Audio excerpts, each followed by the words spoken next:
Ce mardi 28 mars 2023, France 2 diffuse le film Les Éblouis, à 21h10.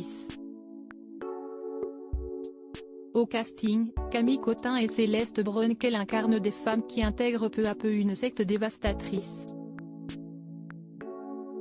La réalisatrice, Sarah Souco, s'est inspirée de son histoire personnelle et de sa propre enfance dans une secte.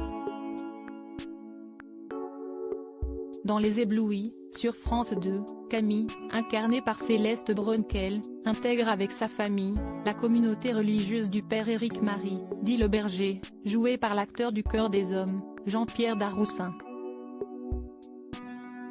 Ses parents, campés par Camille Cottin et Éric Caravaca, tombent peu à peu dans les méandres de l'emprise psychologique. Touchant et plein de force, ce film dont le scénario bouleverse, est sorti en salle en 2019 et sera diffusé ce mardi 28 mars 2023, dès 21h10, sur France 2.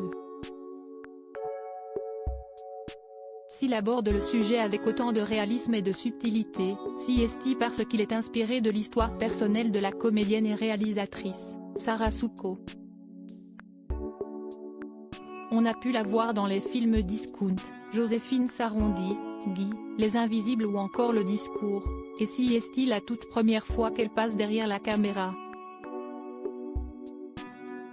En novembre 2019, elle était invitée de l'émission Vivement Dimanche Prochain et s'est livrée dans un témoignage bouleversant sur son enfance dans une secte, elle qui a vécu de ses 8 à ses 18 ans dans une communauté religieuse avec sa famille. 5% de la réalité. L'actrice de 41 ans a expliqué à Michel Drucker que ces communautés sont plus répandues que ce que l'on croit. Quand on pense aux sectes, les gens s'imaginent le temple solaire, des gens qui se suicident par centaines. Moi je vivais dans une ville, c'était dans une église au coin de la rue comme il y en a partout. Si est-il des communautés charismatiques qui sont implantées partout en France, il y en a beaucoup et celles-là existent toujours. On ne tombe pas dans une secte, on y entre de son plein gré. Elle raconte également dans une interview pour Le Parisien, « Oui, j'allais à l'école.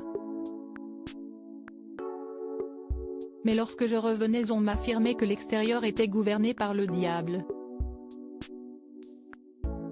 Nous étions trop petits pour ne pas croire nos parents. Nous n'avions pas de radio, pas de télévision. J'ai découvert l'existence de Michael Jackson à 18 ans. Avant de raconter avec émotion, sa fuite, le jour de ses 18 ans, je me suis enfui la nuit de mes 18 ans.